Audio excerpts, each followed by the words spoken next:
Tune in to UFO Undercover, Wednesdays at 8 p.m. Eastern, with your host, Joe Montaldo, right here on the Paranormal Radio Network.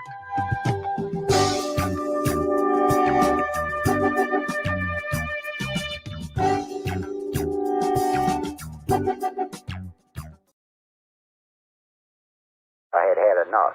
Well, you drove out there into the middle of nowhere and had some sort of loud verbal display challenging ET in general out in the middle of nowhere? That's what I was doing. I actually had a pistol in my hand at the time. I was really ticked off. When I was having this fit, I was waving the gun in the air, okay, and I had this fit. And at this moment, I said, okay.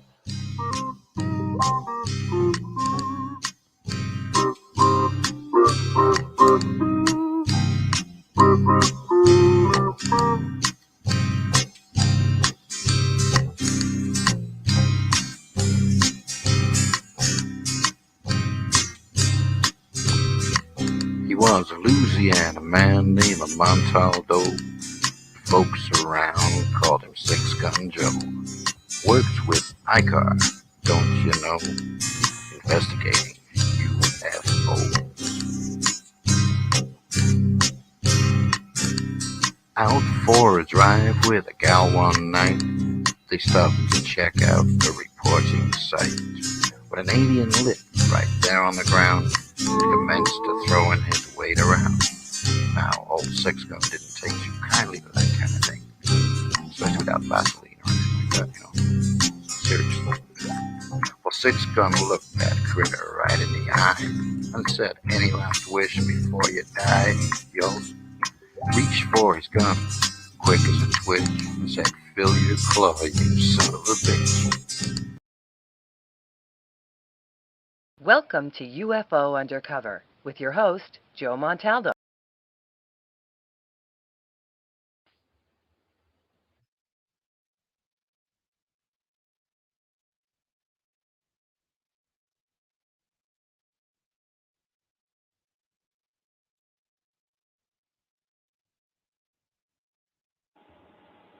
Blog Talk Radio. Hello. Welcome to my show. This is Patty McLean, and my show is called Exploring the Paranormal with Patty. And I was off the air I didn't realize I actually was off the air for more than a year. I'm busy writing books and publishing books and things like that. But today we're going to talk about a very interesting subject of UFOs and alien abduction. And I first became interested. Actually, I saw a ship in 1964, but I didn't trust myself because I had a hangover. And in 1994, I went to a conference, the International Transpersonal Conference in Killarney, Ireland, and I met a man named Don Ware, who is a director of the UFO Congress. And Don started telling me about seeing the UFOs over the White House in 1952 and the Gulf Breeze stories and everything.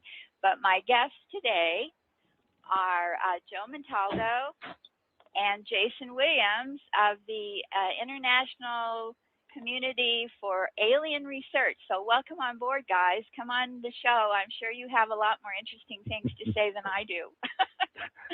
Well, hello there. It's Jason Wilson. He's our North American. Oh, I'm sorry, Jason Wilson, not William. Oh, yeah. Don't feel bad about that. I've got like two of the most common names in North America, so it happens sometimes. And he's the big boss. He's the big boss in North America. He handles Canada, Mexico, the United States itself. We got so much work going on these days that we've actually got to have people just to watch over areas just to make sure everybody else is doing what they're supposed to be doing. Well, it's amazing to me. You know, I get those emails from the sightings and everything, and it's amazing to me how many sightings there are of ships and things lately. Oh, trust me, I know about that. God, if ICAR tried to keep track of sightings, we would never have the chance to talk to any contactees or abductees because that would take up basically all of our time.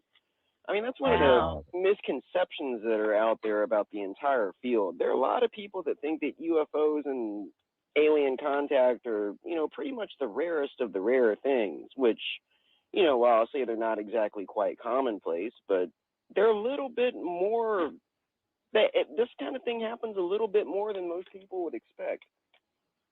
Right. Yeah, it really does. It really does. I mean, the amount of sightings are ridiculous these days. And honestly, and if you're listening out the audience, Jason and I will tell you this all the time. You can report a sighting to us, but we prefer that there was multiple witnesses or some good video or a good photograph, because frankly, we get a lot of this, oh, I seen a green light in the sky, I saw a red light in the sky, I saw a blue light. Well, that's great, especially if it happens to be in an area where there's abductions going on. But without something more tangible, there's nothing to even follow up on those. So yes, we have actually quite strict guidelines for what UFO cases we'll look into. You know, quite honestly, I think the abduction phenomena is real scary, actually. You know, I went to when I went to my first UFO Congress in Mesquite, Nevada, in the winter of '95. Travis Walton was one of the speakers, and he was abducted on my birthday, but a long time ago. And I think it'd been 20 years from him. It happened in '75, and I went in '95. And there were all kind of abductees that spoke on that conference. One was a government official from Norway or Finland or something, and she didn't look like the type to tell people, you know, stories like that having been abducted since she was a child of 9. So I was just really blown away on my very first conference. I went, oh God, I'm glad they didn't start picking me up. You know. Well, Travis is a good conference to attend. I mean, Travis is a good speaker.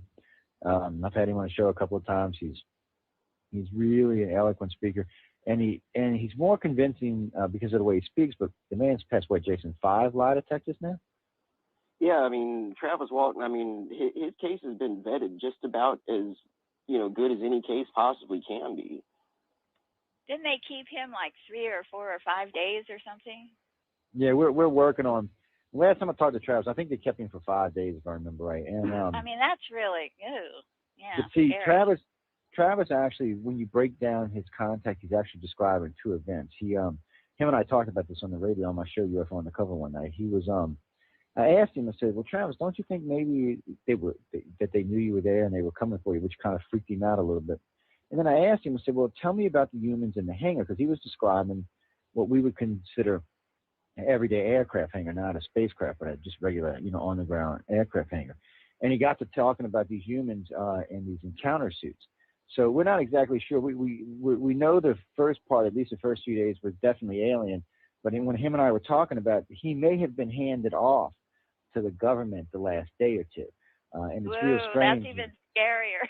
Yeah, and him and I talked about this, and it is something that the organization is looking into, but there's so little bit of evidence on this case, it's hard. And he did tell me, and we backed this up, the night of his abduction, there was actually a CIA agent in the woods, in the same woods. And you know, now what does that mean? I don't know what it means, but that's a really odd coincidence. It just and really is. And all that. You know, so when him and I talked about it, you know, he did kind of get the sense that the ones that were in the hangar were humans like us, not aliens. So it was a very strange encounter. But it's not uncommon that the Grays from time to time hand you off to the government. So it's weird. What do you think, Well, Jason? I want to hear the story today. How did you get into this work, Joe? We'll get you first, and Jason will be next. How did you even get into this? This was weird for me. Oh God, longer ago than I should admit to. About 30 years ago, 29 years ago, a friend of mine said, "Hey, I've been abducted by aliens." And of course, I looked up at him like, "Yeah, sure you have, man." Like he was out of his mind, right? Oh yeah. Right. And then, so I said, "No, you've not been abducted by aliens. You're crazy." And then I met someone else that told me that, and I'm thinking, first off, why are these people telling me this? Then I got married, and lo and behold, my wife told me this. I'm like, okay. At this point, I'm kind of like, well, I know all 3 of these people. I know they're not crazy. I know they all have above normal IQs, that they excel at anything they do at work, whatever it may be.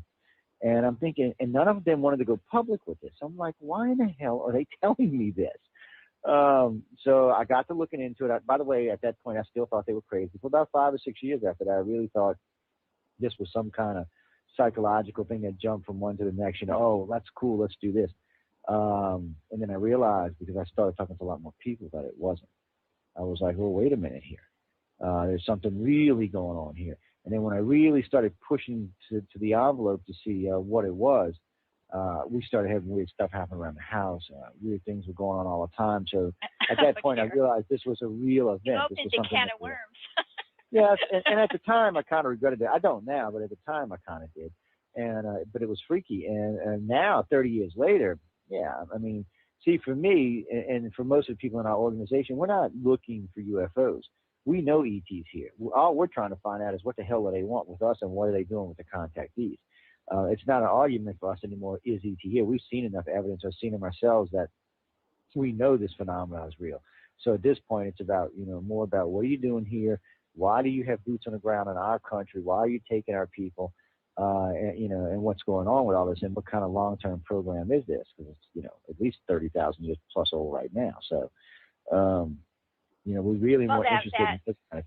That conference I met Don at in Killarney, Ireland, one of the key speakers was Dr. John Mack, and his book Abduction had just come out.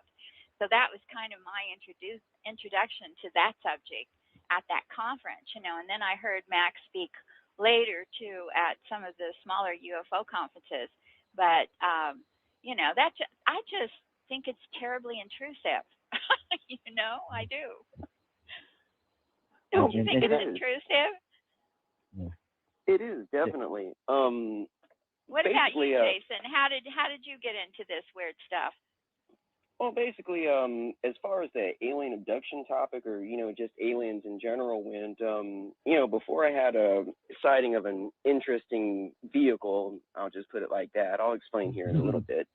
Back in 1997, I'd always considered, I looked at it this way. I figured it's a big universe out there. It would probably be a huge waste of space if we were the only sentient or intelligent life to ever be formed in such, a great vastness such as that.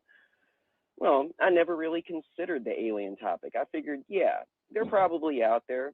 They could be visiting this planet. I mean, it's human nature. We find something new and shiny. We got to get down there and explore it and take a look at it and try to figure it out too. I figure other races would more or less look at us and our planet the same way if they're out there. But I always considered it would be something that I would have to see something personally before I would, make that leap of faith and, come to any kind of conclusions about it.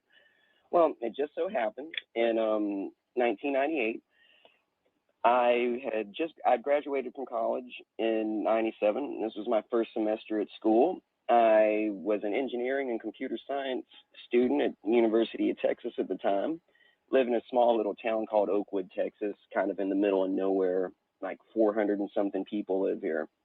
Well, I'd gone off to college, spent a couple of weeks there, decided to come back for a weekend, and I ran into a couple of my old classmates. And we're hanging out outside at my buddy Lester's yard, and we look across the horizon. We're just kind of shooting the breeze, catching up on what everybody's been up to since the last time we'd seen each other. And we see what looks like an airplane flying out of place at first. So we notice it. We're just kind of watching it, and we notice this apparent airplane gets a little bit closer, and then it quits looking exactly like a plane. At first, there was a central light and two little lights off to the side, kind of like a plane. Nothing special. It just seemed out of place. But as this thing got lower and closer to us, you could tell that this thing was round. It went from a airplane-like pattern of lights to, now that this thing was a little bit closer and we could see it, it was a circular vehicle of some type. There was a large reddish central orb and a perfect circular perimeter of 8 or 9 tiny little white lights that would phase back and forth between white and a brilliant sapphire blue. And to make a long story short, this thing eventually flew directly overhead above us. I mean, at arm's length, this thing covered, most of the entire sky. I'm guesstimating that if it was 100 feet across, it couldn't have been more than 200 feet up, going more than about 15 or 20 miles an hour. And it just glided directly over myself and 2 of my friends. It passes directly above us. We turn around, we watch it. It continues on its line. It goes past where we are, about 200 yards or so.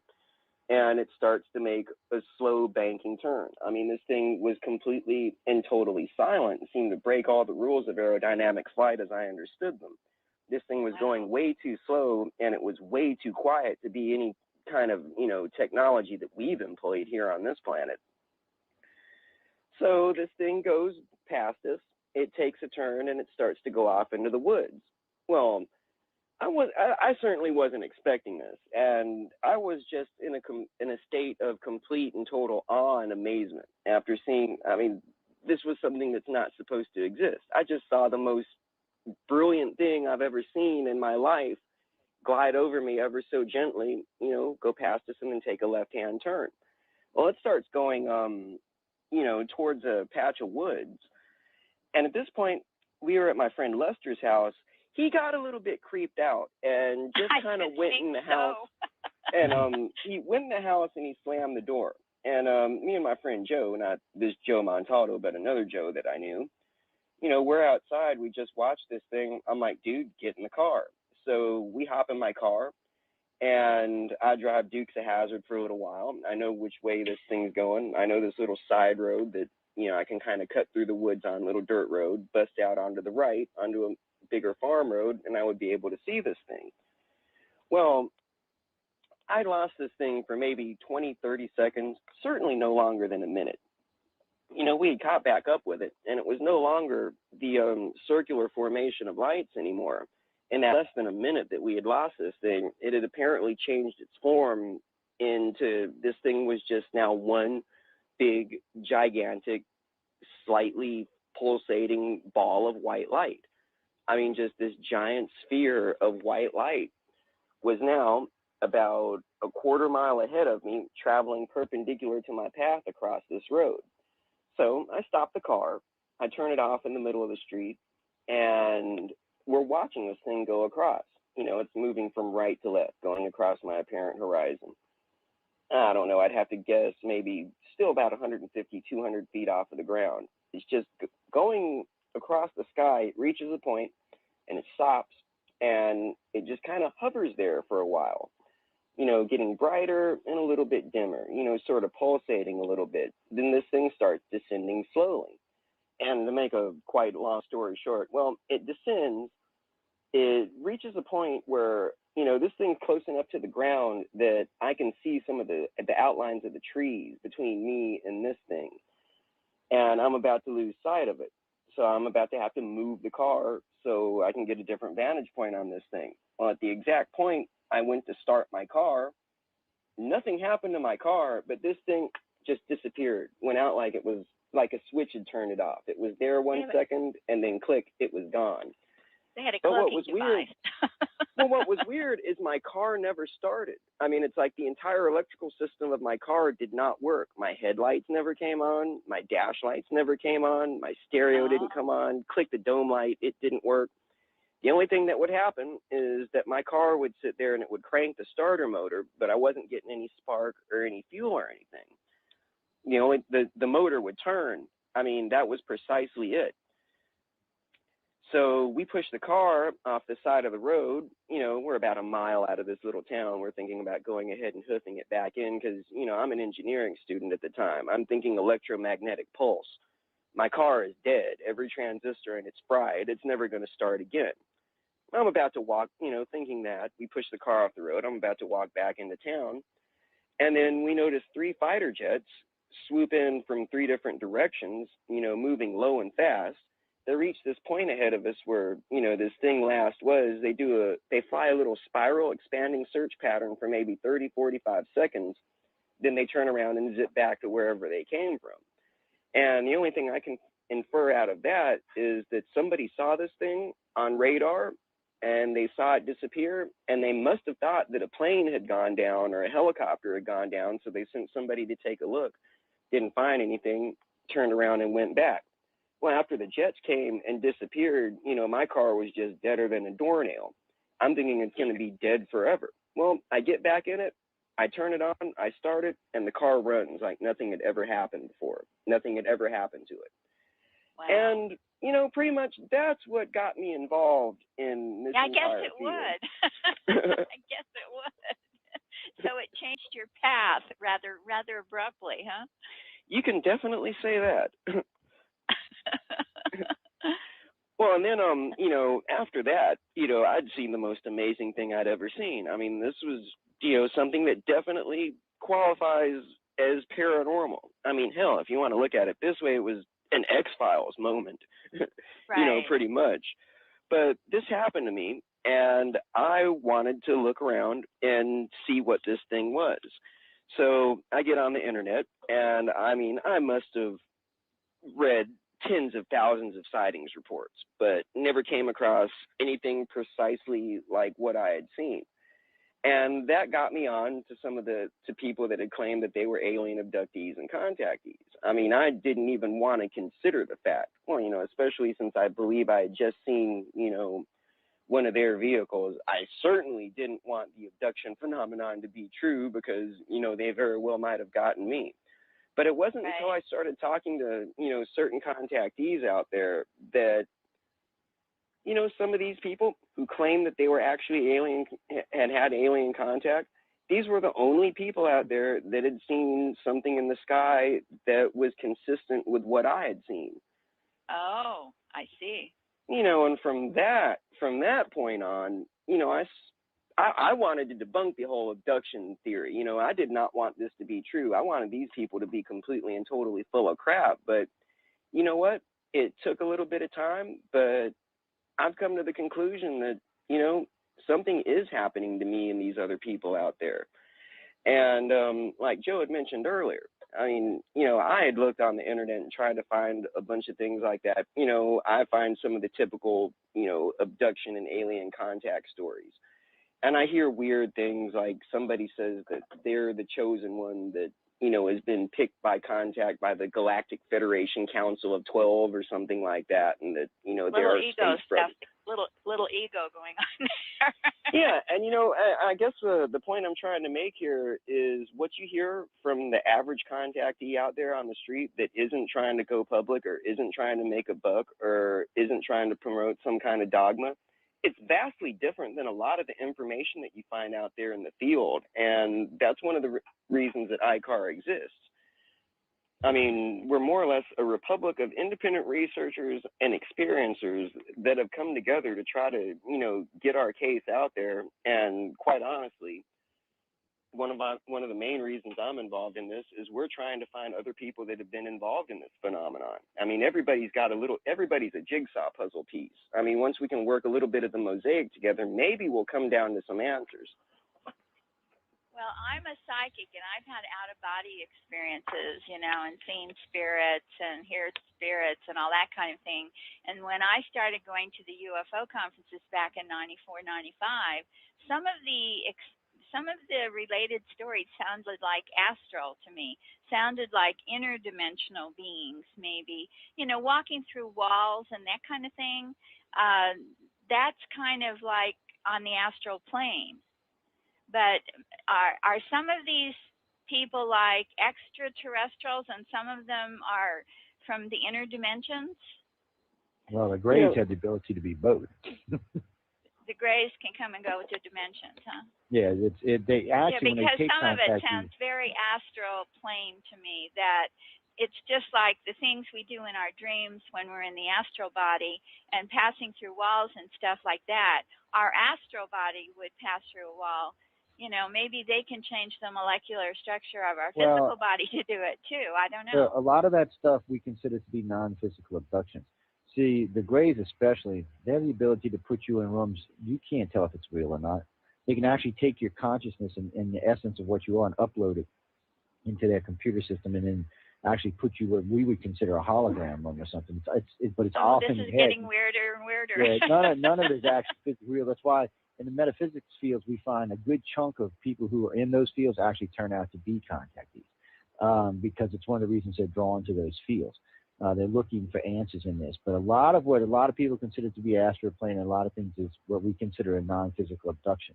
And there's a lot of that. I mean, there's physical abductions, actually several forms of abductions, but the non-physical abductions, every contactee we've ever talked to will tell you that you can't tell the difference between if you're there or not. The only reason they know they're not there physically is because they can actually see their body when they're leaving. So they know they're not physically there. It's a conscious download.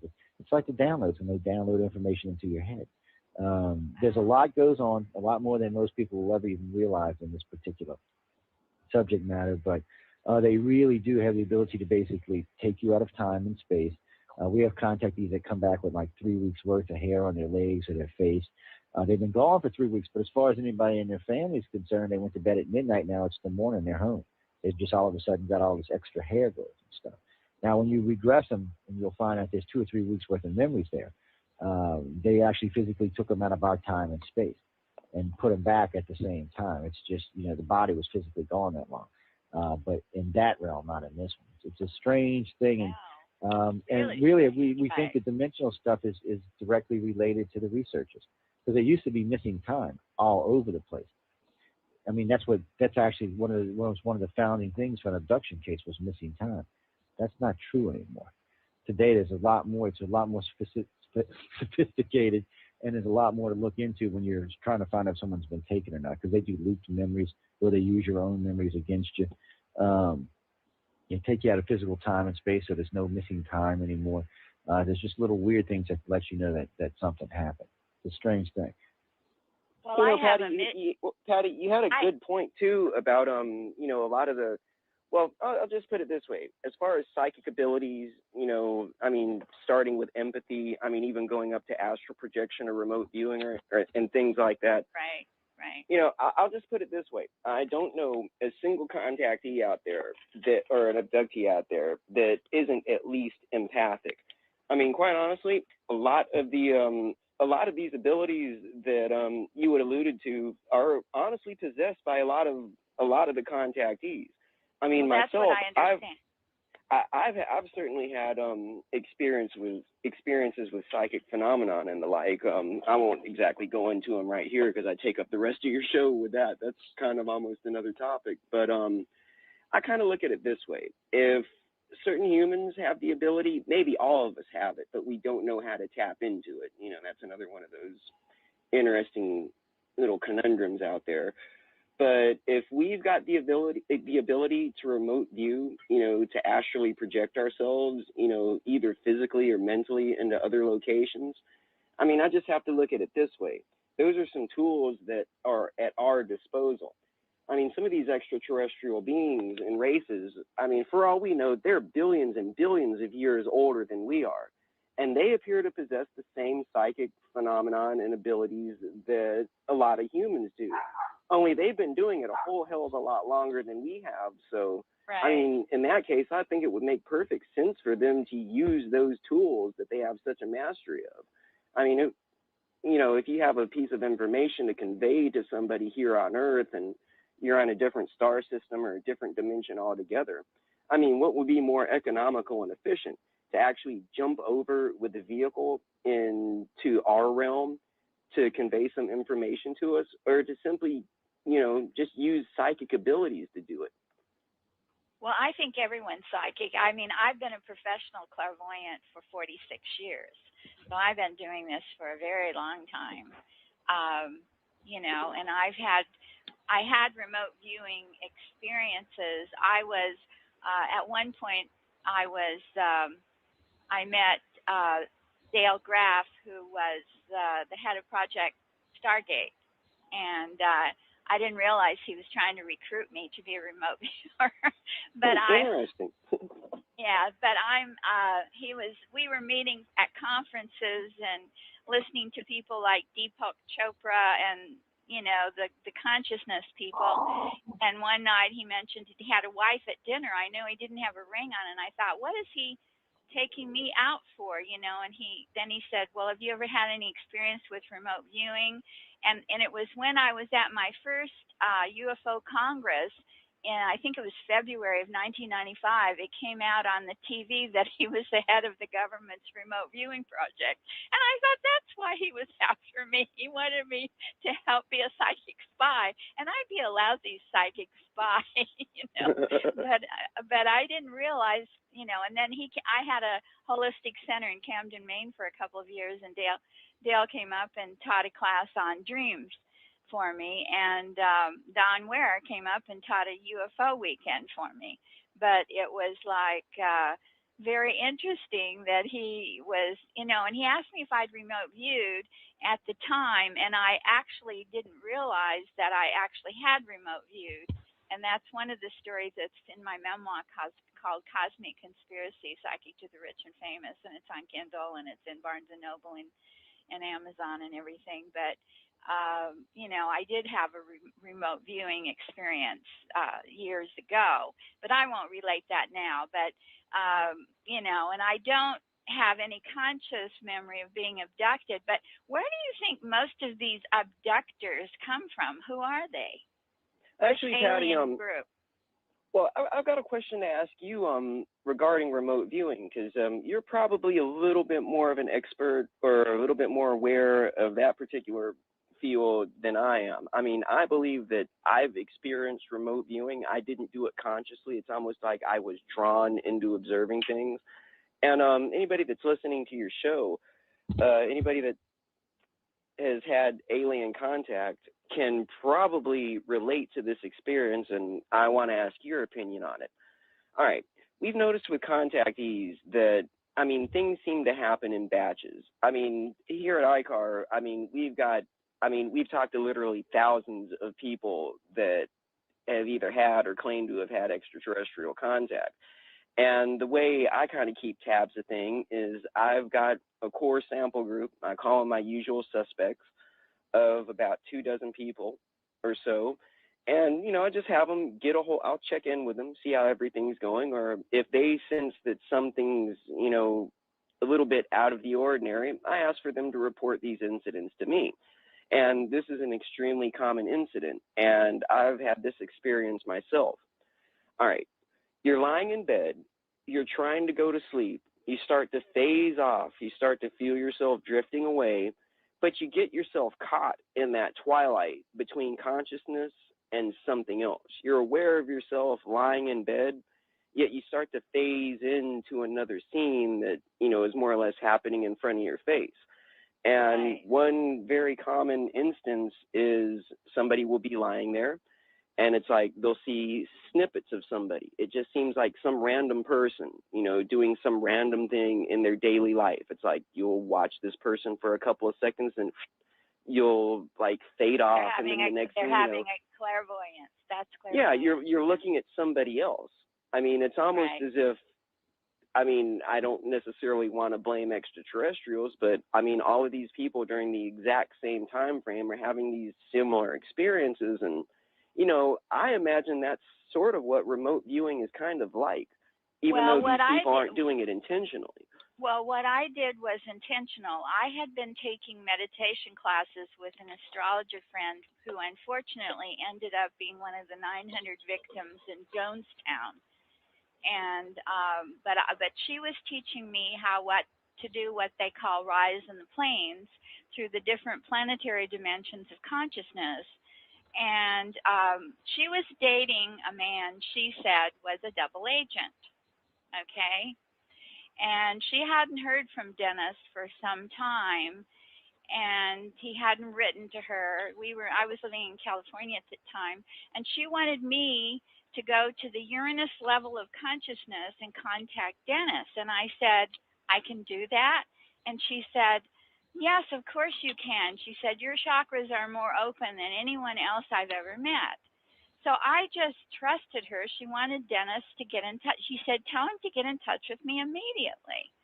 So I'm sitting on my king-size bed and with my legs crossed, going into a meditative state, and I raise up into what I consider to be the Uranus level of consciousness, and I kind of sense myself to be it's dark where I am, and I sense myself to be, I can smell salt air, that it's a seaport, and I get the feeling of the south of France.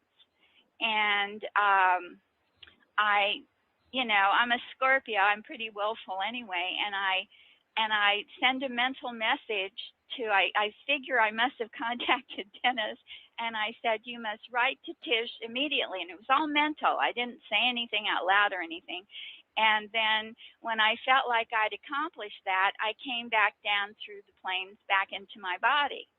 So I called Tish up and I said, well, I contacted him and I feel like he's in France and he's in a sea town. 4 days later, she got a letter, and it was at 3 a.m., Saint-Tropez, France. And Dennis said, Dear Tish, for some odd reason, I feel compelled to sit down and write you a letter. Now, the government would have loved me, right? I mean, I could have been a Russian, spied on the Russians or something. But it was like, I was floored. I was floored because when I was 19 and 24, I had plays produced. I write novels, I write plays, I write screenplays. I have a very active imagination. And it's just, of course, that's the way I've always felt about my psychic readings. I'm just making something up and then somebody calls me and tells me it happened. But I mean, that's the sense I had. But I mean, I actually imposed my will on this guy I'd never met and woke him up and he wrote a letter. So that was my remote viewing experience. Well, I'd say that certainly Mine was consciously directed. Well, I'd say that certainly falls outside of the realms of random coincidence, especially with specifics and details like that. Right. Now, but when that little twilight place when you're falling to sleep and you're between waking and sleeping, whenever weird things happen there. Well, but whenever a friend of mine dies, that's where I see them immediately. I've lost like 5 people in the last 3 years. That's what happens when you're 75 years old. People start dying. And it's always in that place between that I'm gone to the astral plane or something, and I see them young and smiling and happy on the other side. So that's my experiences often with that twilight zone. Not an ET experience, but a disincarnate spirit over there. Yeah, and I believe that, they can use these same abilities, just as we can. And, I mean, my God, if they've been doing this a billion years longer than we have, who knows what kinds of little tricks and deals they can teach us. And, that's actually one of the other... What is their life expectancy? Do they go for hundreds of years or anything, like Methuselah or something? That's a good question. I mean, a lot of people assume, but honestly, I haven't had them sit down and give me, that specific answer. So I don't think I can really answer for them on that one. I mean, where do most of them come from? Do you know? You talk about the reptilians and everything. You hear a lot about the reptilians at the UFO conferences. You think most of these are with the Greys and all that are the reptilians? I don't know too much about the different races of the aliens. Well, I was going to say something. I lost my voice there. Go ahead, Jason. Oh, all right. Well, basically, as far as contact goes, I mean, there are numerous races out there, but I call them the big three. You've got a type of course, you've got the Greys, you've got the reptilians, and you've got a very humanoid type of alien. Some people call them humans, but I don't think they're quite exactly related to us. Not 100%. There might be some relation there, but I don't know. It goes into some of the abduction criteria, but, there are a number of physical differences between us and these very humanoid beings. And, as far as personalities and mental abilities go, I mean, there's some vast differences between us and them, too. But, that's basically what you've got. You've got the Greys, you've got the reptilians, and you've got these very human aliens. And I'm sure Joe can elaborate on the differences between, I've heard there's 150 different types that have come to this planet. That's what I heard. Well, that may be true, but that's something that, I can't exactly vary. I mean, just, as far as the Greys go, I mean, there's more flavors of Greys than Baskin Robbins has ice cream. I mean, as far as the Greys go, just for example, you've got everything from the small worker Greys to the taller kind of, I don't know, some people consider them overlords or the ones that are in charge. I mean, there are a myriad of different, physical differences. I mean, just the colors. I mean, gray. I mean, the term gray doesn't even adequately describe, this entire subset of beings. I mean, they have been everything from brown to blue to green to translucent white. I mean, it's like, I don't know if these are like, you know, different subtypes or different races or like, you know, possibly different, you know, adaptations for living on different environments. But I mean, with the Greys and the reptilians, I mean, there are a myriad number of subspecies within the general group. Do we know what planet they come from? The reptilians are from here. They're They're native. from they're the ones that live on our planet. Do they live inside the planet? Do they live under the ocean? More than likely, what happened is somewhere whenever 60, 70 million years ago, whenever the disaster happened in our solar system, not just on Earth but on Venus and Mars as well, they probably left for a while. You know, we know about the draconians. We know there's 3 or 4 colonies out there. We know there's a colony back on Earth now. We know the reptilians are probably the closest related to us. We also know we got a reptilian section in our brain, but they got 5 fingers, 5 toes. They're basically built like us. Even their emotional seems to be like us, except they live a lot longer and they have genetic memory, which gives them a big advantage over us. But like Jason was saying, with the Greys, I mean, the Greys, you know, you got the 3 foot, the 4, 5 foot, the 6, 7 foot, and they really, because a lot of them use that blue plasma for food, it tends to change the color of their skin. Sometimes they'll look like a cobalt blue, sometimes they'll look translucent, and a whole host of colors in between. That's why you get so many descriptions. But when you hear people talk about how many alien races visit, this is real easy. There's not a lot, because there's not that many types of spacecraft visiting the planet. When you start looking at what's actually being seen, you know, the large triangles, as far as big ships go, the large triangles, the big, huge rectangular shaped or tube-shaped ships, those are big, miles across and stuff. There's only 3 or 4 types of those. Really, when you hear the Greys, most of the time you hear them either talking about the saucers or those little egg-type probe things they got. Same thing with the humans, you know, the little black triangles, the other black triangles, and they use a couple of different props, from an orb-shaped one to a dish-shaped one to a egg-shaped one, and actually even a diamond-shaped one. So there's several smaller, like shuttlecrafts, but there's not really very much in the way of mid-craft or large craft. Anything that was traveling across the cosmos, you know, would be vastly different from race to race to race, and you're just not seeing that.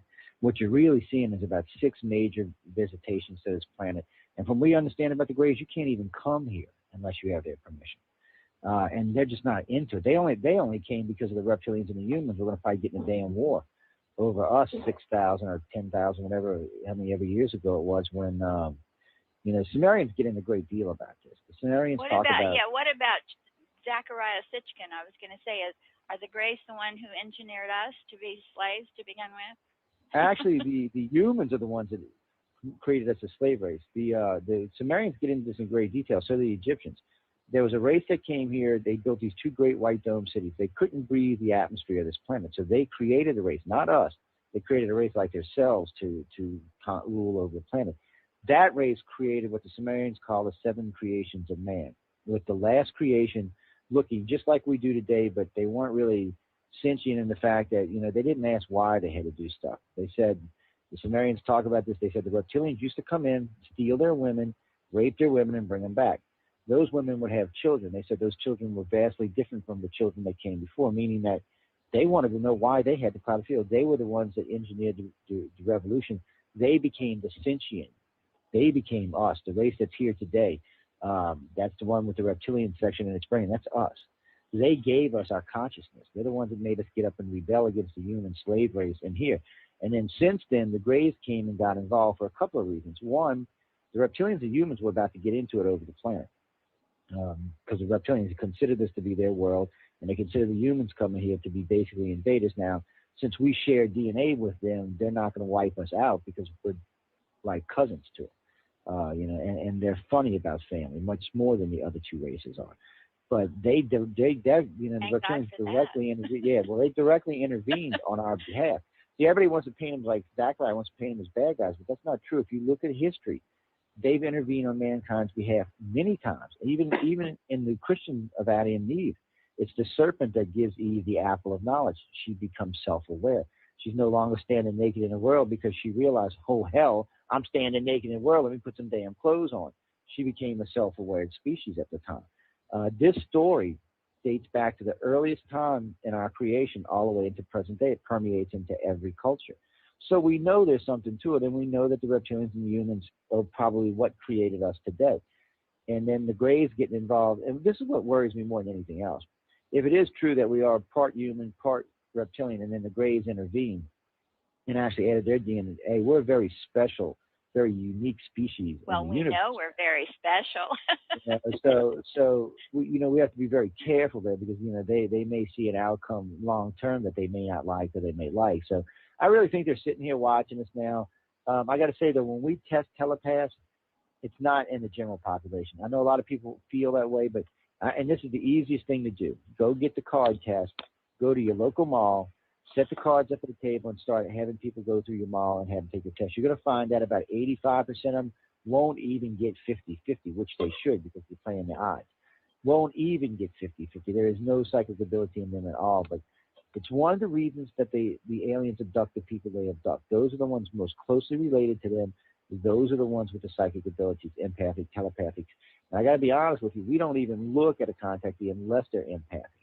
And most of the contactees we meet are very telepathic and extremely empathic. It's like one of the criteria we expect to see. It's a much different thing than it was 20 years ago. We've learned so much from so many contactees, and we have so many projects going on. And they're ongoing. I mean, some of these projects, like the blood type, I think it's up around 4,500 now, contactees that have taken them. I think the Gray questionnaire is topping somewhere in the 15 to 2,000 people range now. I know we got other new projects going on. I'll get Jason to tell you about that, but our Oregon State Director is working on a new project right now they're getting ready to release. And it's what makes us, it sets us apart from everybody else, because we're no longer guessing. We've actually got enough people and enough data that we can actually come to some hard conclusions based on all the contactees we have in the organization.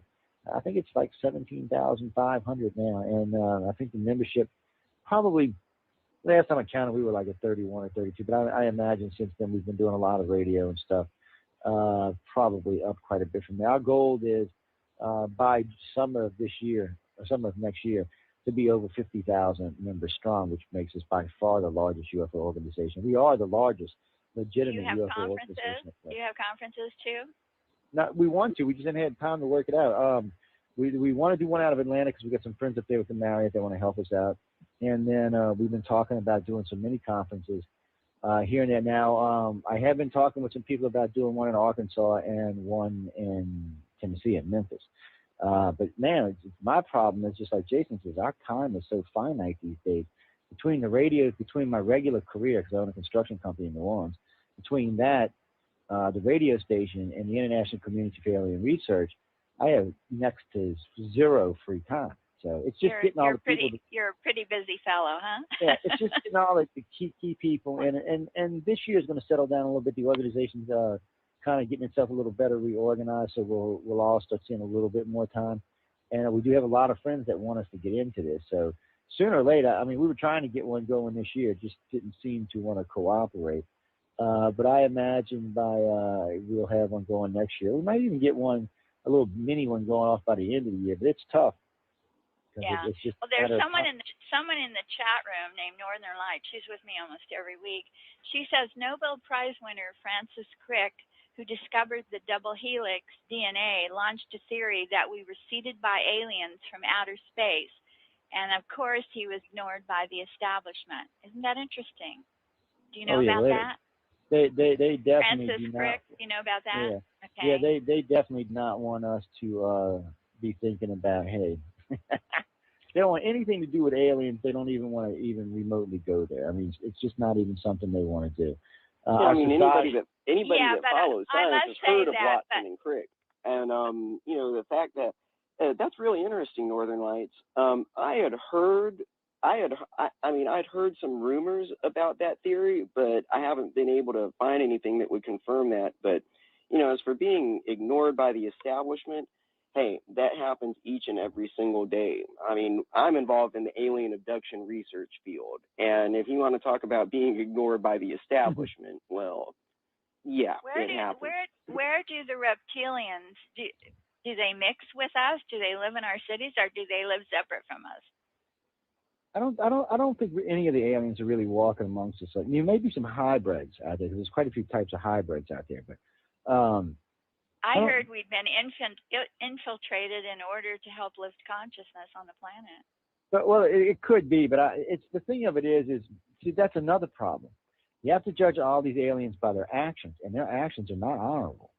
If you know, you can go with what people say, but if you Which actually ones are honorable and which ones aren't? none of them, none of them are visiting the planet are honorable because none of them ask before they take you.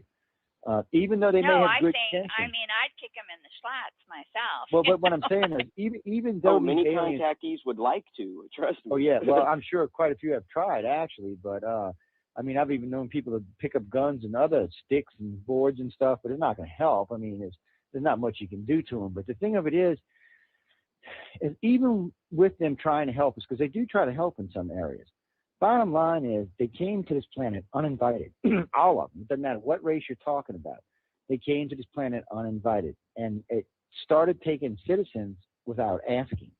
So, you know, in today's society, that's an act of war. Okay, we would go to war over a country that did that to our citizens, especially if they were doing experiments. So even though they are honorable in some aspects, the fact that they don't treat us as equals, and they don't even think we're even near equals, by the way, really says a lot about them. I mean, let me put it another way. If they had to kill a few of us to achieve what they were doing, they wouldn't lose any sleep over it. And these beings are enlightened and much more advanced than we are, both physically and mentally. And the funny part is, with the Greys especially, you know, contactees ask me all the time, if I pray to Jesus, will it stop an abduction? And I said, you might think it did, but in reality, it probably didn't. But a lot of times the Greys are quite vicious about that. You know, one girl, she was praying to Jesus. They actually took her eyes out and turned them around so she could see herself, and then told her, now get your God to fix this. So, you know, the Greys also have a sense of humor as well. But the thing about it is they look at the universe much differently than we do. You know, we're on a grand scheme of advancement, we're amoebas. And you know, the Greys are probably we're very primitive. All you have to do is read the news to see what a primitive planet we live on. Yeah, amen to that. Gangs I'm just and looking killing at the and murders and robbery and wars and rumors of wars and everything else. It's a very barbaric, primitive planet. And we have astrological aspects this year through 2015 that are very, very scary. Did you see that? Really, well, you know, that might be one of the reasons that you know, they treat us the way that they treat us. Because with a lot of contactees, all right, I'll just put it this way. About a dozen years ago or so, I noticed. Well, this is kind of how it worked out. You know, our little one of the core groups of contactees that we work with, and that seems to be the way it organizes itself. People sort of form little circles and get to know each other and almost become working groups.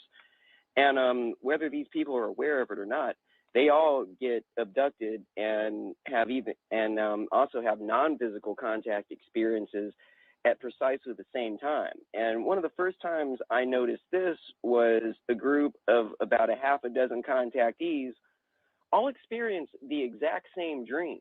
I mean, it's almost as if everybody's consciousness was taken and put into some kind of group training scenario. And I don't really want to go into it too much because that would take up the rest of our time too, but I'll just say that in these group training scenarios, people seem to be working together and, you know, actively practicing with certain psychic abilities that these people weren't even aware that they had. I mean, it's almost as if these extraterrestrials are taking people and somehow teaching them how to use their talents and utilize their psychic abilities a little bit better. But they're not letting us remember most of these activities and most of these things in real life. Because, I mean, as you said, imagine the advantage that a person that was fully aware and fully unlocked, you know, I mean, just imagine if a politician had these psychic abilities. Do you know how much they would twist those and manipulate everybody else to kind of fall in line with them? Well, that's true. There are some good people out there too, you know. There are, but we've all got to watch out for the bad ones. The whole world isn't going to hell in a handbasket, so, you know. What about reincarnation? Does that figure into any of this theory that you have with the other races? Are they reincarnated? Well, I know they live so long that, you know, that's an interesting question because, like the Greys, you know, they abducting the Grey that's abducting you today is probably the Grey that abducted your great grandmother because they live so long. So they actually kind of, you know, are with families that are progressing through.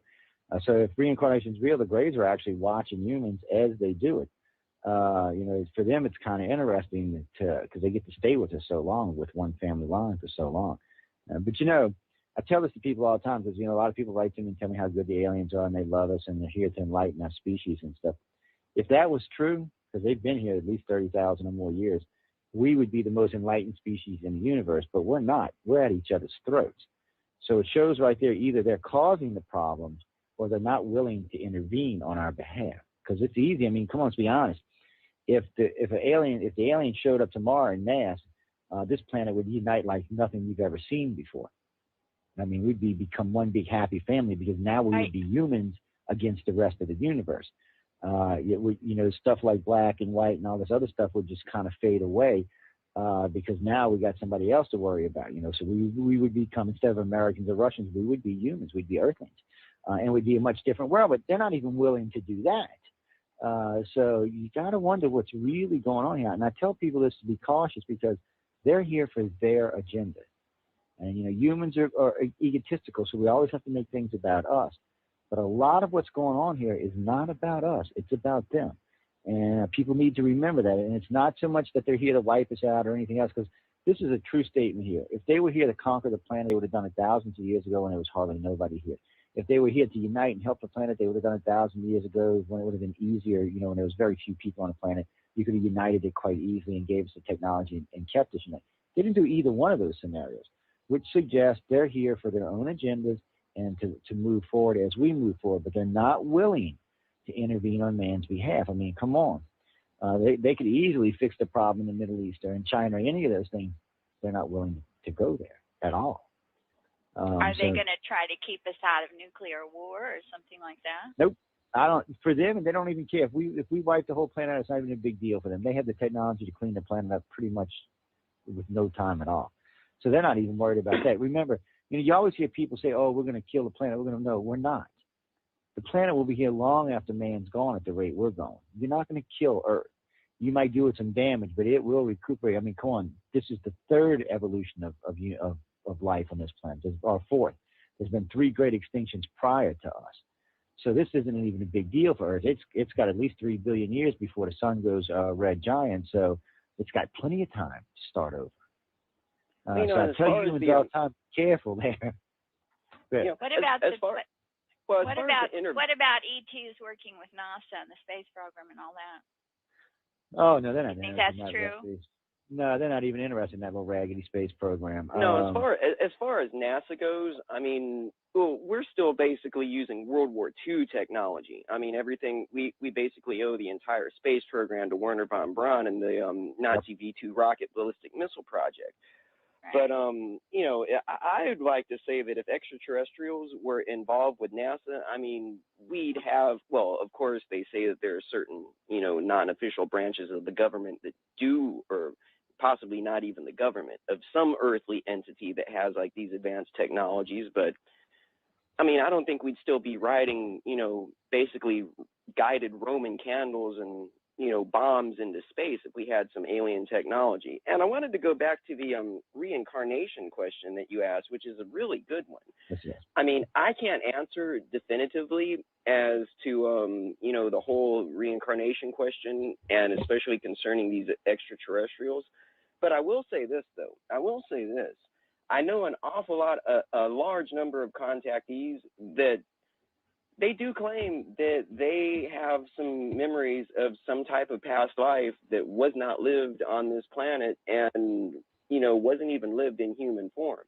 I mean, there is I know people of that. I've remembered about 150 lifetimes, parts of them, some of them very vividly, and both as a man and a woman in different races, different religions, and everything else.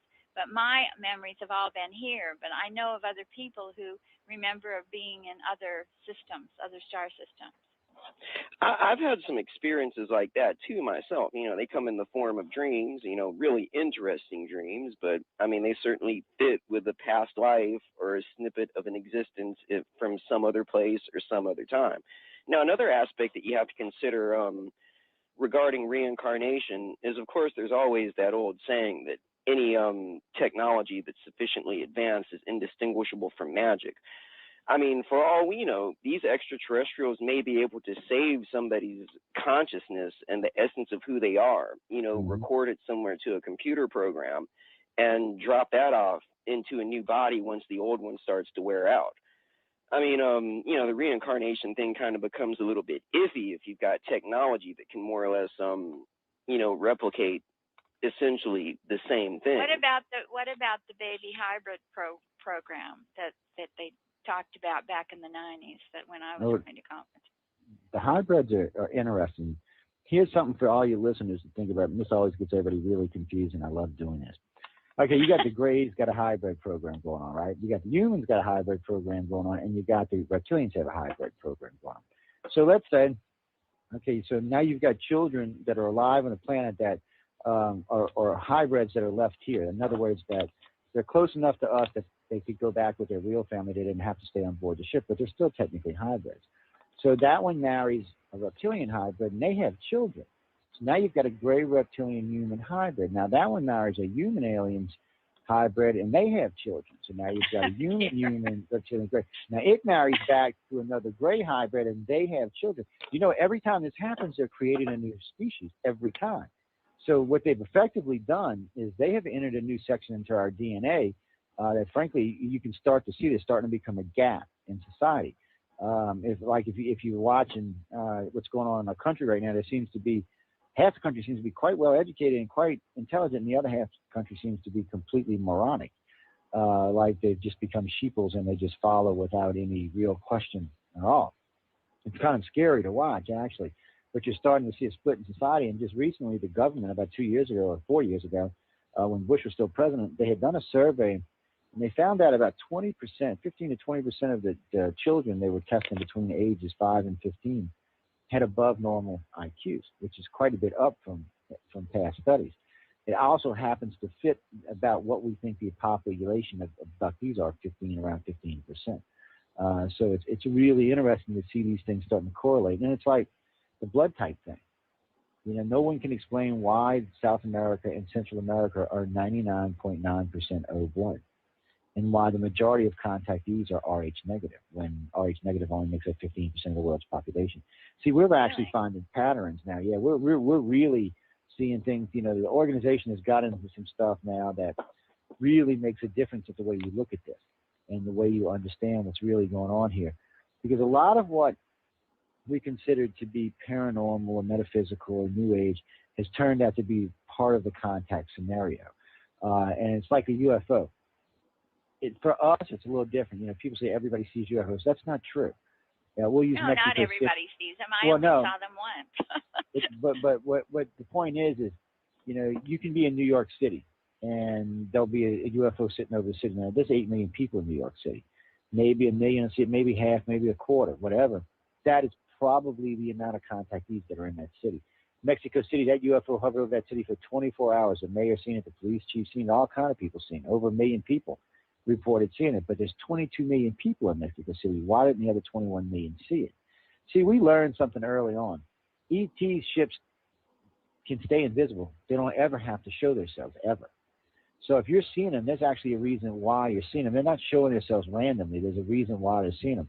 We found out with, in the old days, you used to hear them talk about, oh, I seen a deer or an owl or whatever standing on the road or sitting on my windowsill, and people used to think that was cover memories. That's not. It's trigger memory. That's to let you know something just happened. Well, in recent times, most of the UFO sightings, when people see a UFO, it's either at the time they're being picked up or put back. And ETs were allowing you to see that so that you know something just happened. That's what we think most of them are. It's not that I don't think a random person might see one if they happen to be around when this is going on, but really in general, it seems like probably the overall majority, 95%, 99% of everybody who sees a UFO turns out to be a contactee or an abductee. Do you think that was true in the case of the Phoenix Lights? When they have it's because the Phoenix Lights and they have video on it and everything. Yeah, but that I'm not sure what that is. I'm not sure if that was actually extraterrestrial. It's like Stevensville. That was not extraterrestrial. That was terrestrial. That was another big craft, but it had rivets and stuff on it. That's a terrestrial craft. We know the government has some big stuff they're flying around, and we know they're working on some other big projects. And frankly, the videotape I've seen of the Phoenix Lights just isn't convincing. You can't really see anything.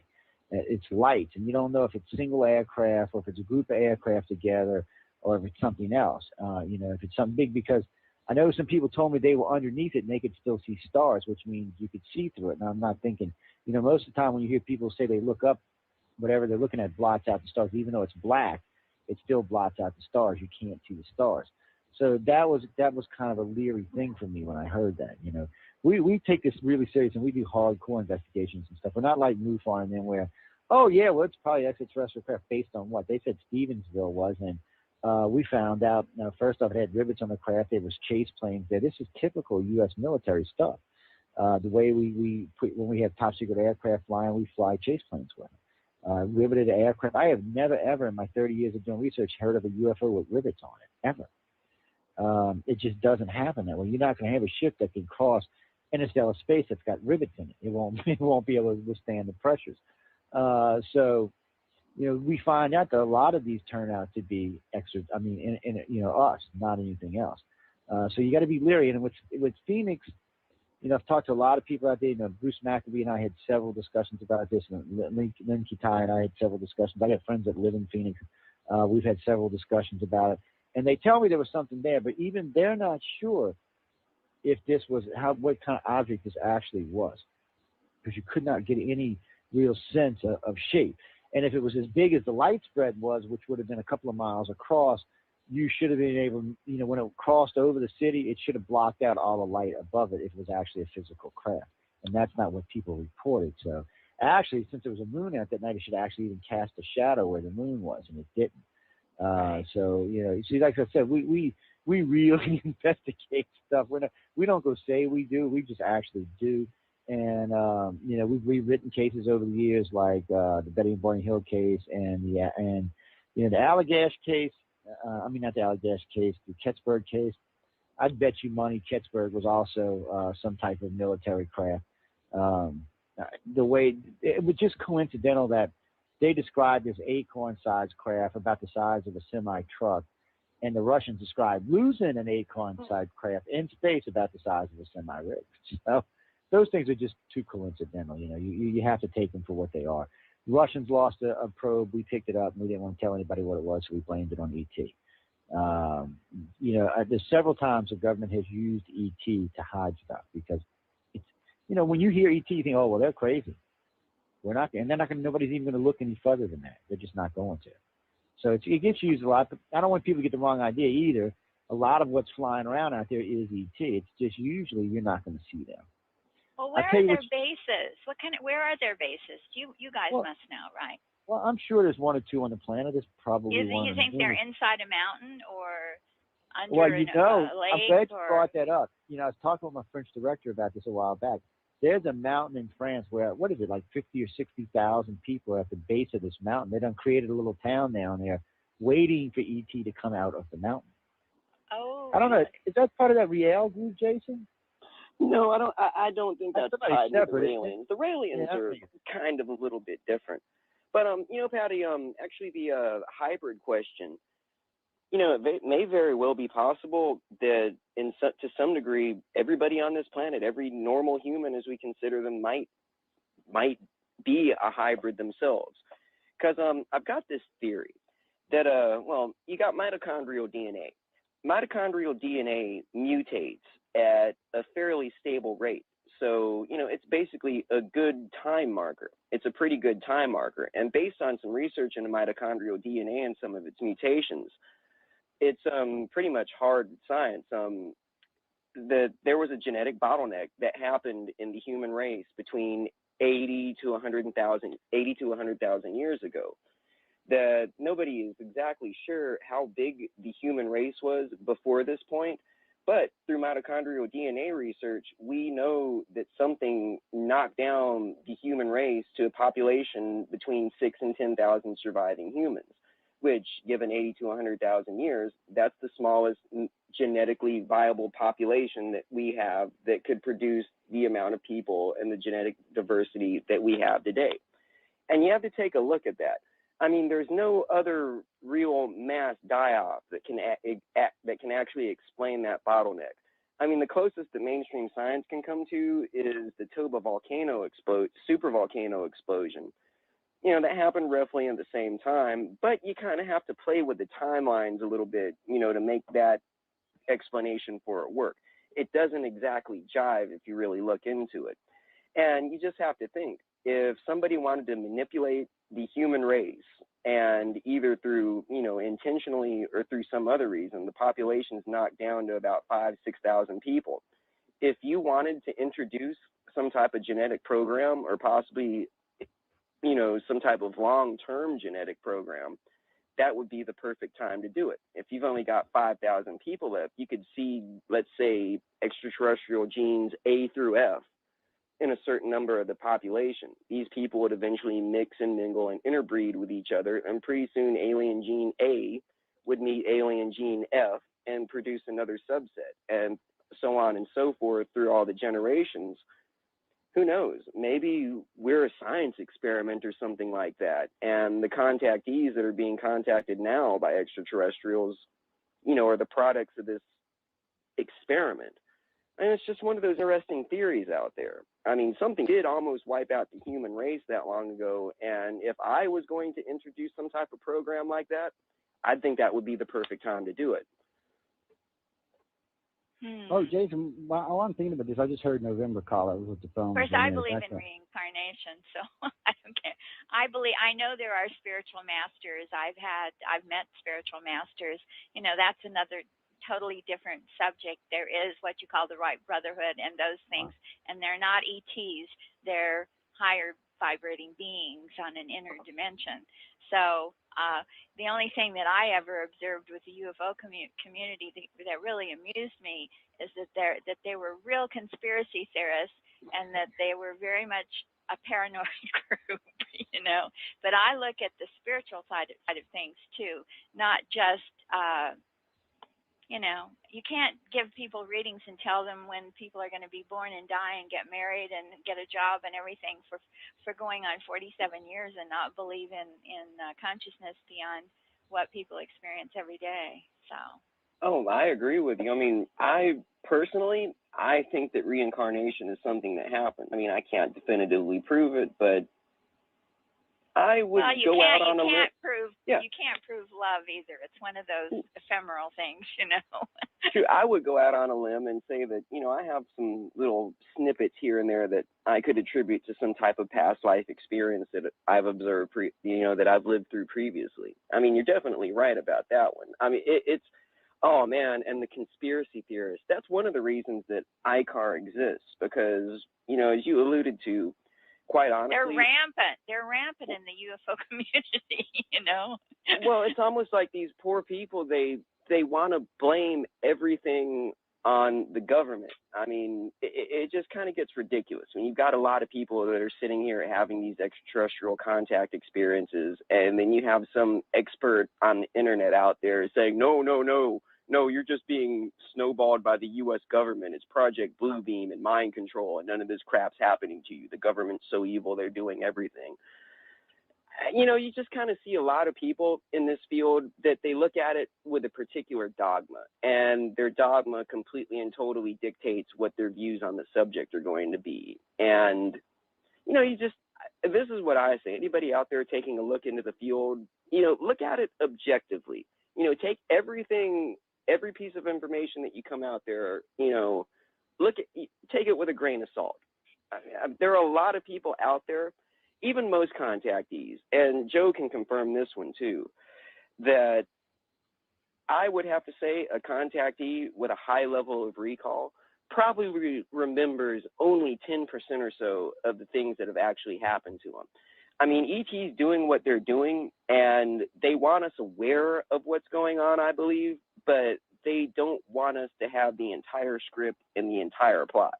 They're deliberately keeping information from us for some reason. Hey, maybe it's for our own good. It's probably for their own good, because I sort of look at it. Do they have any kind of spiritual concepts that you know about?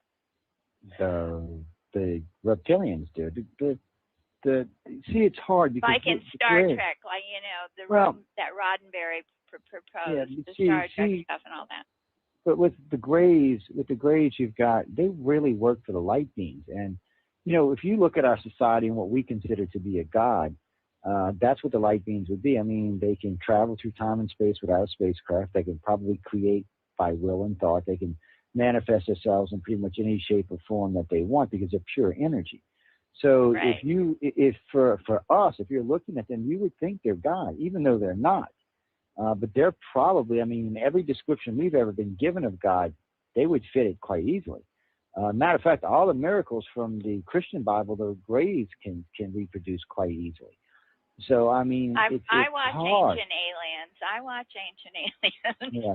Well, it's hard because, you know, now we know the reptilians do have a singular religion. I don't know if we can call it a religion or not. But you know, I believe in divine mind, as I call it, and the creative force behind everything.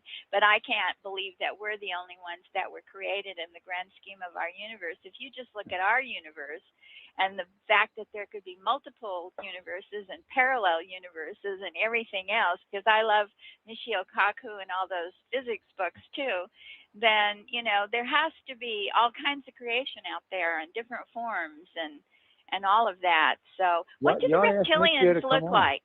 What do the reptilians look like? They're pretty big, on average around 7 to 8 foot feet tall.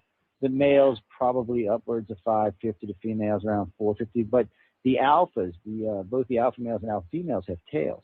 All the adolescents don't, or all the ones that are not in those positions don't. So they're basically, I mean, like I said, they look a lot like us, except they have what looks to be scales, but it's not scales. If you touch them, they're quite soft. They're warm, which means they're not actually reptilians because they're warm-blooded. So they're not even actually reptilians. Some of them have gills on the shoulders, and also those are amphibians. They're not even. The species is much different than what people like Ike and them portrayed them to be. They never took the time to research them. You know, people describe them as reptilians because they do kind of look like a lizard in the face, and they've got ridges on their heads and down their spines and tails on some of them. So in that aspect, they do look like a reptilian, but in reality, that's not what they are. In order to share DNA there was with us, there was a blonde bombshell at one of the UFO conferences who said she was having an affair with a reptilian. Oh, must be Colleen Thomas. I thought she must have weird taste. That girl. Oh no, there's a lot of women that say that. By the way, there's actually quite a few. Really? Oh yeah. Okay. Going by some of the abduction wouldn't be accounts, my choice. No. Well, you know, of the three big races, you know, the humanoid humans, the Greys, and the reptilians. I mean, it genuinely seems like the reptilians are the most like us.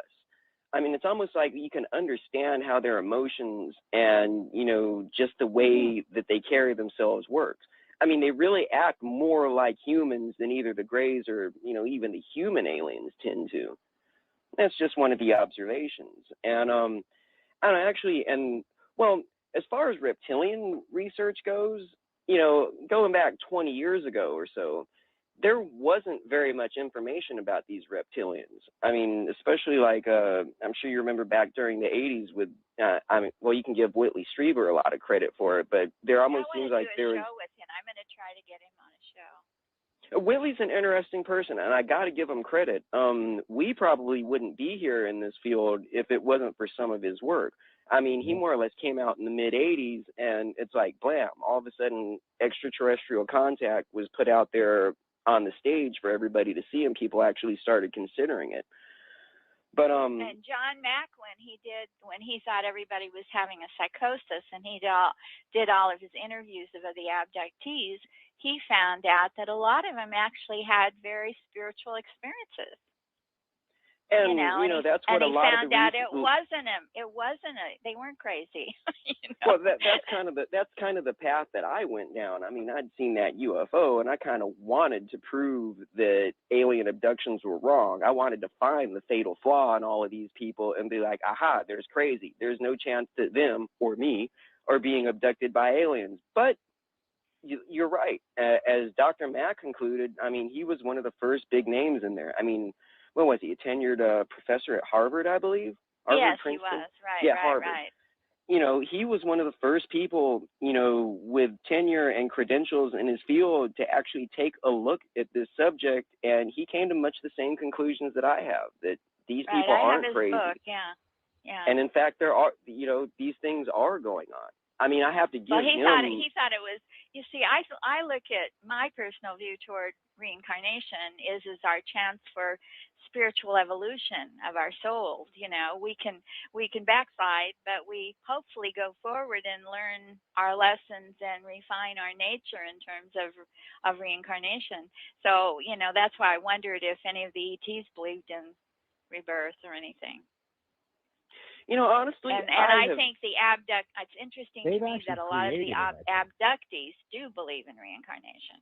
Yeah. Well, that's as true, you mentioned. None of the contactees that I know that I consider legitimate, even some of the ones I consider in my inner circle, I can't recall any of them, ever recalling an encounter incident where an extraterrestrial of any type, sat down with them and, told them their creation stories or broke out their version of the Bible. Okay. I mean, I suppose that depends on what the extraterrestrial concept of God is, if they even have one. I mean, me personally, I think that I don't believe in some man in a giant white suit. I mean, I'm not an atheist or necessarily agnostic either. No anthropological God, yeah. I mean, I think that the universe itself may be very well creation, and that, us and all other sentient beings may be parts of the universe made manifest in an attempt to better understand itself. But then again, that's just, one of my ideas. I mean, I guess I just have to say that, no, I haven't heard of any extraterrestrials sitting down and preaching spirituality to a person. But then again, I've never heard of them, belittling or, questioning anybody for their true spiritual beliefs. I mean, as Joe said, that's where the whole, you can invoke the name of Jesus and stop an alien abduction thing comes from. That comes from a subset of ufology, the weird Christian ufologists. Like I mentioned, there are a lot of people that look at this topic and it's completely and totally tainted by their dogmas. Well, they're looking at it from a biblical perspective, and honestly, they can't see aliens and extraterrestrials as anything but, deceiving, evil, deceptive demons. Well, I know. I had a client once, and I told her I'd just been to a UFO conference, and it was really fascinating. She says, "Oh, that's the work of the devil." And I thought, oh, God. Well, I'll just put it this way. I mean, like Joe mentioned earlier, I mean, they're not exactly forthcoming. I mean, for the most part, they're taking people without their will and doing things to them and not asking you about it. Yeah, you could say that's bad. But I mean, if they were really evil, they'd never put us back. What are we going to do? Somebody's going to file a missing persons report at a police station somewhere. I mean, there's ET could basically do whatever they wanted to with no ramifications to us. So I can't exactly say they're bad either. I mean, the part of the reason I'm in this field is I'm trying to figure out is A, what do they want with the humans they choose to contact? And B, if they want something out of us, why can't they do these things themselves? And you have to look at Why can't they ask? Why can't they ask? Well, yeah, exactly. I mean, they could be a whole lot. Give me an egg or some sperm or something. Well, they could either be a lot nicer or B, a whole lot meaner about it. So, I can't go off on a limb and say they're malevolent or benevolent, either way. All I can say is that, well, it's kind of weird that once a lot of contactees become aware that that extraterrestrials have an interest in them, it's almost as if they want to be able to go along with this. I mean, most people want to know simply just to know what's happening to them. And ET, it's almost as if they're leaving you a trail of breadcrumbs to follow.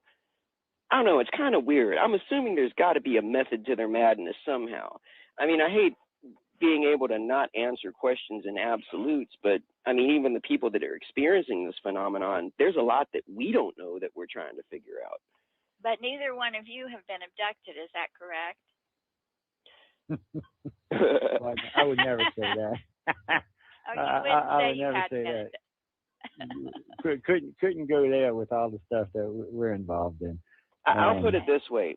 Have you been on any ships lately?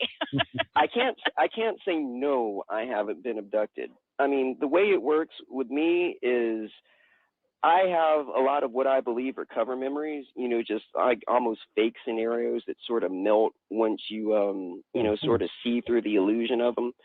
I don't know. It's just, I don't have any conscious memory of being awake and having an alien right there in front of me and touching it, but I have a lot of subconscious and other things that I can't definitively say, no, I'm not a contactee.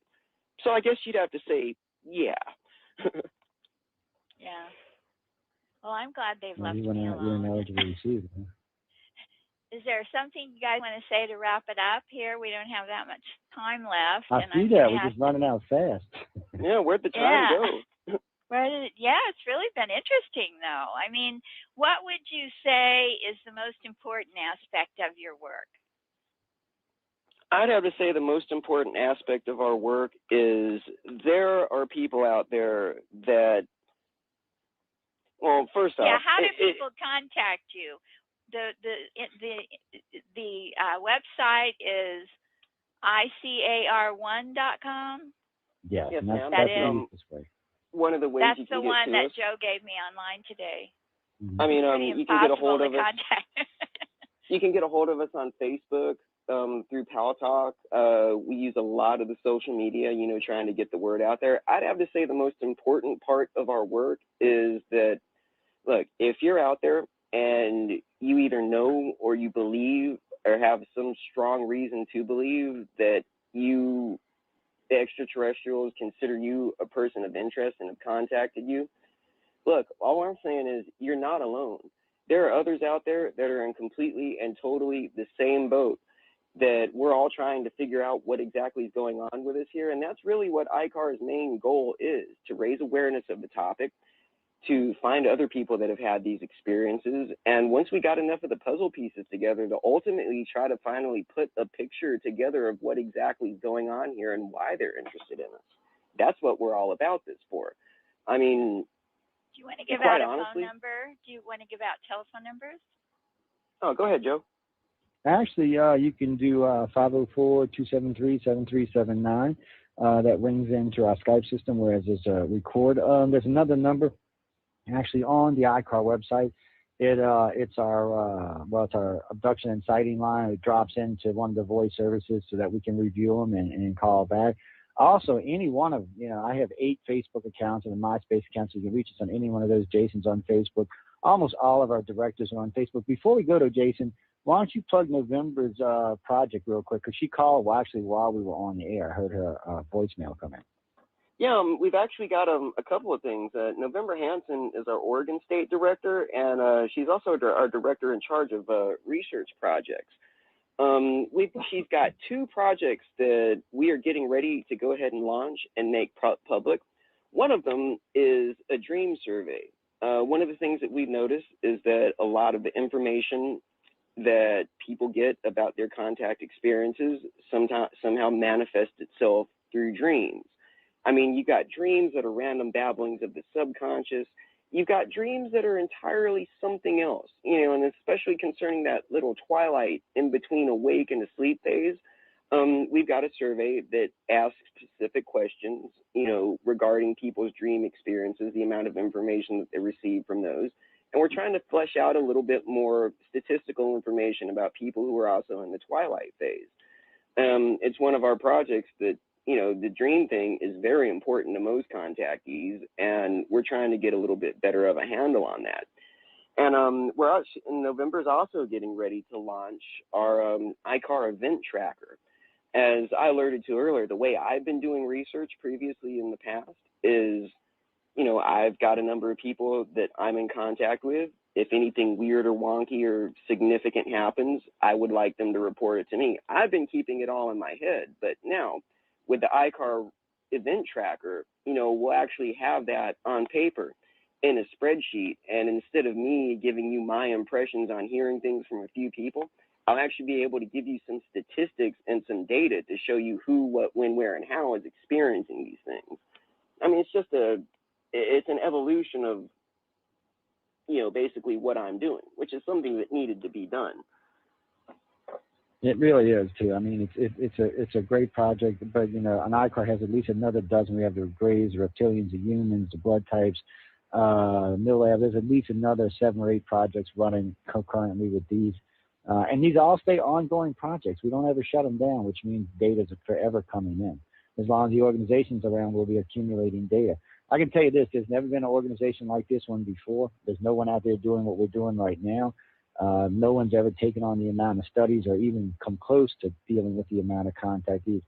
To put it in perspective, if you took every research in the field and you took all their contactees and combined them, it still wouldn't be a third of that, probably not even a quarter. I think you're doing a very good work. I think it's very good, and it's good for me to know who to refer somebody to if they do have one of these weird experiences they don't understand.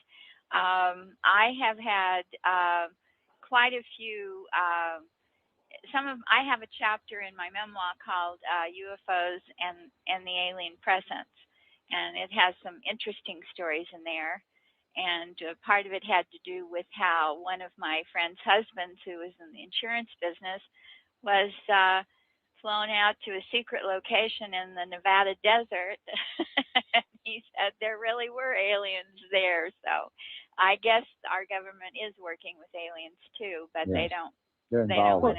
Well, this is kind of the way that I look at the whole government. I mean, there are some people out there, as you mentioned, the conspiracy theorists, they think that it's all government. I would have to say this: if I was the United States government or a shadow government or any other big government or anything like that, and something was going around and grabbing my citizens and entering and leaving my airspace with complete and total impunity, and I had no way to stop these things even if I wanted to, you know, I think I would look over the shoulders of the contactees myself, because quite honestly, that's where all of the information about I only have 60 seconds left, you guys, and I do want to make an announcement. There will be no radio show the next 2 weeks. I will be taking a break, but on November the 11th, Medium, this is a medium who talks to dead people, intuitive medium, Patty Ortail will be on, and she will give ratings to our callers the last 30 minutes of the show. So I will have a medium on, and then the Sunday after that, I think it's the 18th, I'll be doing a show on the tarot, divination, and development. But thank you guys for being on my show today. It's really amazing. I'll let you know what the numbers were like when I find out. I usually don't find out till tomorrow, and I'll let you know how many other people listen during the week. Tune in next time. Thank you, Patty. It's been a pleasure being on your show, and welcome back to the air.